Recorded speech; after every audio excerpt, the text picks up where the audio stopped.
It all started November 11th, 1987. Ed Walters noticed something strange in the skies over his prominent neighborhood, Gulf Breeze. He saw a bright light in the skies and went for his Polaroid in his house, went outside and proceeded to take the most incredible pictures that we've seen. I remember when I was a kid, I'd rush to all the bookstores, any shopping mall, and if they had a bookstore, I'd run to the counter and pick up this book, The Gulf Breeze Sightings. We're gonna be going over it in this incredible episode. Some of the evidence in this book, it could be the most controversial hoax ever or the most incredible sighting, along with evidence that we've seen in a long time. There was a series of 6 photos that was captured by Ed Walters on November 20th. On a late evening, he said he saw a star-like object ascend from the sky, and he got a series of incredible photos. Let's take a look at them right now. What I like about these set of photos, you recognize a few things that add to its legitimacy. Notice as a UFO moves behind the cedar tree, it moves from left to right, and at a few moments you do see that it's actually behind the tree itself. If this was an illusion, it would have to be some sort of manipulation going on, and we don't see that. In this image where Francis is dodging this beam of light is intriguing. Could it be fake? Absolutely. Could it be superimposed? Because this was, as they say, back in the day. And technology wasn't as advanced as it is today. So, impossible to create? No, not at all. Possible. But sometimes when you see something, you just have that pull towards it going, there's truth to this. You know, that gut feeling. So that, something that... Hey, Billy, I know it sounds preposterous. It sounds preposterous when I say the words. But in good faith, I tell you that I ran out in the street, saw this thing going over, and was struck by a blue beam. Now, does the military have some kind of ability to do that? I don't think so. But if they do, I want to know about it. It is our right as Americans to know what we are funding our government to do. The one with the dog. Oh, yeah, that, okay. So I guess Ed is in the shower. So somebody took this picture with the dog in between where the little UFO supposedly is, right there, in looks like an archway, doorway. And Francis took, I guess whoever Francis is, took the picture as the dog's doing this, like looking back at Francis, looking at the UFO, looking at Francis. It's a little UFO, but darn it, it looks so silly. It looks fake, but what if it isn't? That was in 1988. He was at his wit's end, wanted this all to end. A voice comes out of the UFO and says, "Zihas, sleep and know." And know what? So I guess the message was there for, I mean, whatever happened, really? Do we know? It's very frustrating to see this picture. I want video. I want to see the video of that little UFO. But I don't know, man. It's, you know, when they start crying about it wanting to end, in my mind, I'm thinking he doesn't want to do this anymore. Whether he's doing it intentionally to pull a hoax or he really is being affected by aliens visiting him. We'll never know. In 1987, the Gulf Breeze location was inundated by UFO sightings. And not only Ed Walters and his wife Frances experienced this, other people in the area noticed it as well. Engineers, physicians noticed the exact same thing that Ed Walters captured on his Polaroid. What's amazing is that Ed submitted his evidence, his Polaroid photos, to a local newspaper, and he remained anonymous. They published the photos, other people in the neighborhood noticed the exact same object, and then Ed Walters came forward and wrote this book. As Ed Walters builds up his archives of photographic and video evidence, there's one photo that stands out among the pack, an incredible shot from inside the car. He pulls over and captures the most astounding photograph that you could imagine.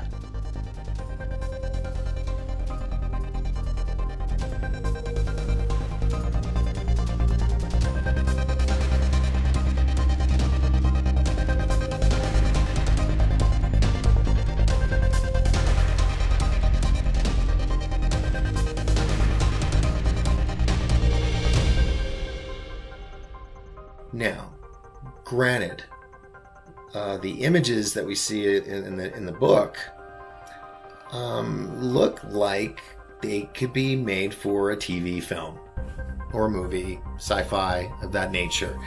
And so that has me raise an eyebrow. Then we see the image of the UFO hovering over the road.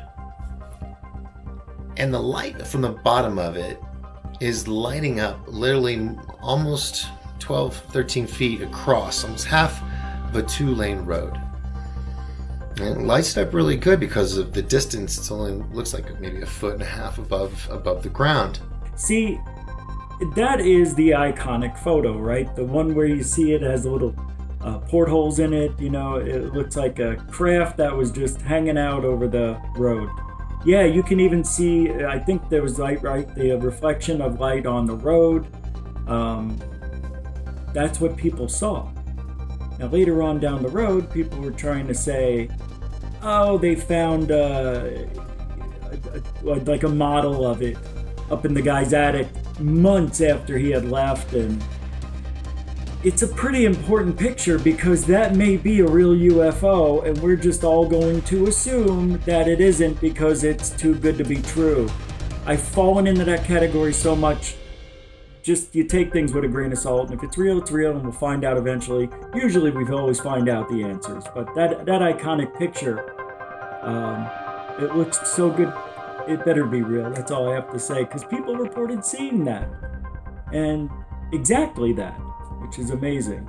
Looking at it very closely now, it would be very hard to manipulate this unless it was some kind of trick, like a double exposure. But shooting through a windshield and looking at the dimensions of this craft and the reflection on the street itself proves to me that whatever this object is, it's there and it seems quite large. In my opinion, it's about 20 to 30 feet. The detail in the photograph is incredible. You can make out portholes in the object itself. It seems metallic. What kind of person or extraterrestrial being is piloting this? During these mass sightings around Gulf Breeze, during these years, I was thinking, could there have been a mass inflatable helium balloon-like UFO-shaped structure? Is that what we're looking at in the skies? These could be built and manufactured. Let's just say somebody was on the side of the road, they brought out the inflatable and had a couple helium tanks and just pumped this thing up. It would take about 3 to 4 hours to blow this thing up into proportion and actually have a floating object. Is that what we're seeing?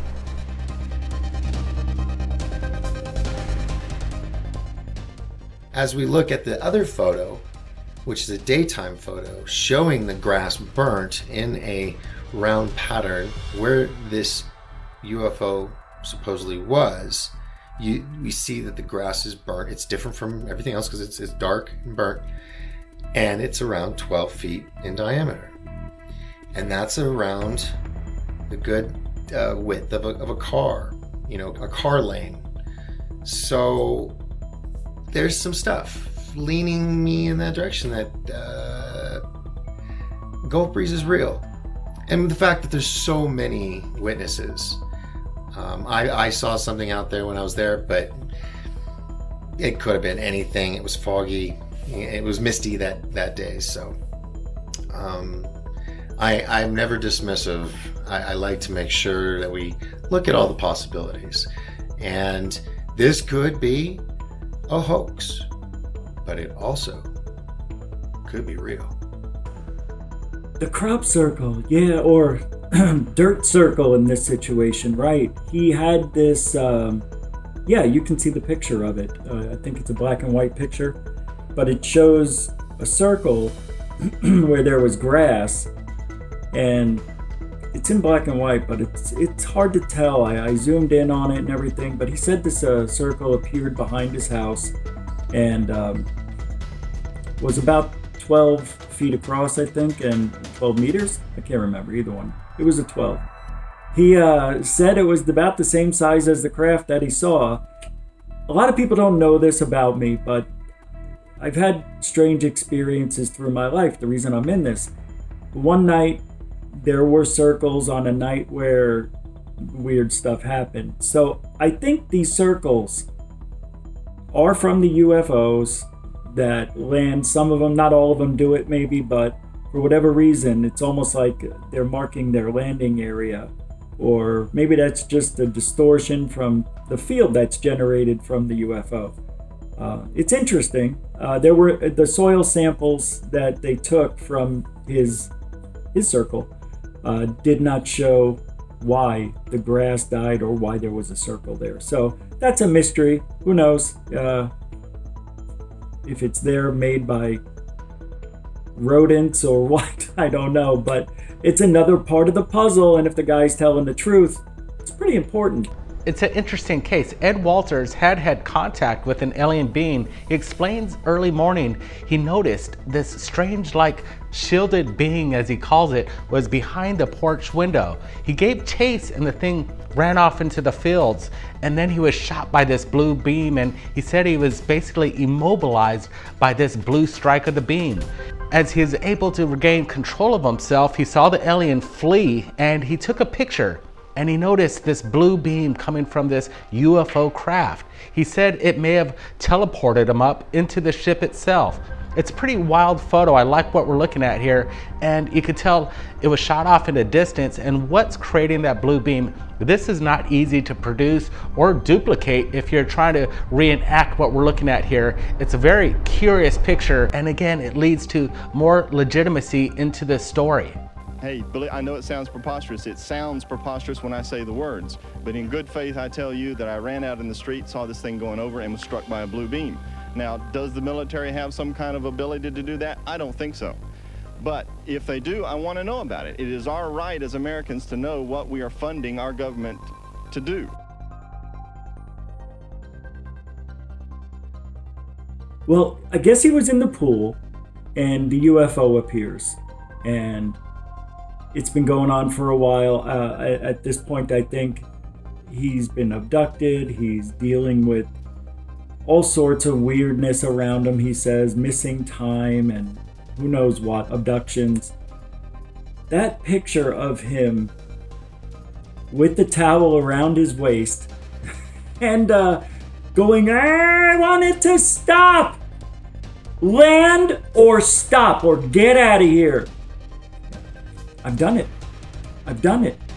Not to a detailed craft, but to a dot in the sky. You know, you hope it's real. I never had an experience like he did or says he did. But I can imagine being frustrated. If he's being abducted, I guess he really isn't having any conversations with them or anything like that to put him at ease or whatever. But it's interesting. That picture looks, I don't know, it looks real, but it doesn't. He claims to have been abducted, and in fact, the mayor of his own town, Ed Gray III, has denounced this case as a hoax. I agree for many reasons. I've never said that I've been abducted. I said you have never said that.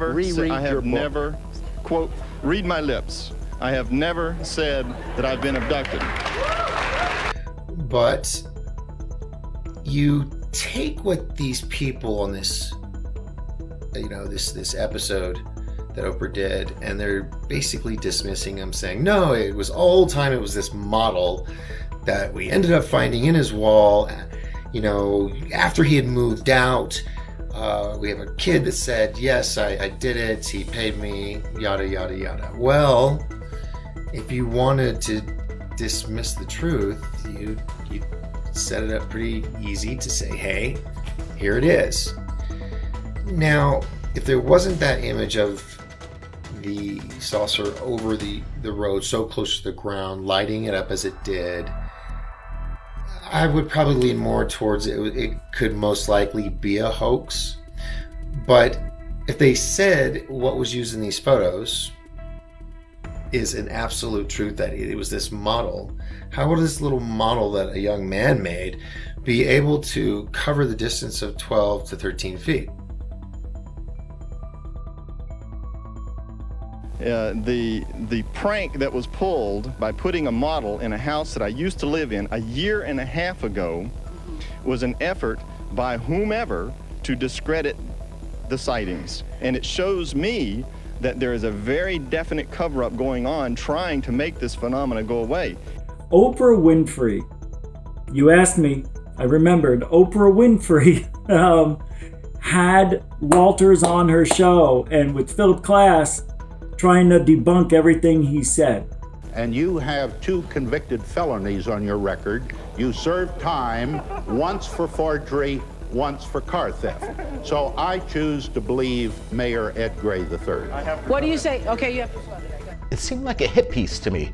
It seemed that they knew that Ed Walters was going to come on, and they had some debunker trying to discredit his evidence, but I like the way Ed Walters defends himself in this video.